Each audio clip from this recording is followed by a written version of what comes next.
The Lord's Prayer, a divinity of our salvation. In school each day, the Lord's Prayer was said out loud every morning before the start of class. It was not part of any religious belief but a form of blessing and gratitude for the day. As politics began to infiltrate the school systems with the court case Engel versus Vitale in 1962 ruling it unconstitutional, completely removing this prayer from all schools. The fear of the Lord is the beginning of wisdom. Proverbs. When you remove the highest authority, then the state becomes the authority. When there is no moral authority, then government becomes oppression from the principled guardian.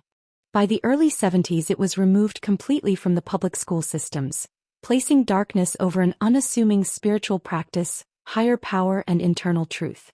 We cannot change government politics or indoctrinated educational systems, but we can begin to practice this prayer in our daily lives. No requirement is necessary. Only taking minutes out of the day to recite, it reminds us all that we are spiritual beings having a human experience. Before saying this simple prayer, to understand the meaning behind the words helps us to fully understand the intent. Not through the eyes of religion, doctrine, or atheist assumptions. Let's break down the structure of this prayer. Petitions focused on God. Hallowed be thy name. God's name is honored as holy.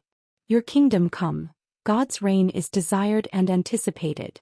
Your will shall be done. Human desire is aligned with divine purpose. Petitions focused on human life. Give us this day our daily bread. Dependence on God for provision. Forgive us our trespasses. Request for mercy and cleansing. Lead us not into temptation. Help in moral struggle and testing.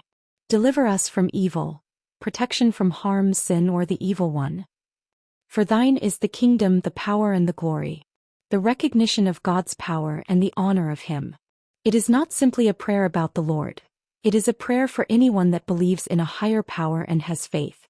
Why does this prayer matter and has lasted throughout the test of time?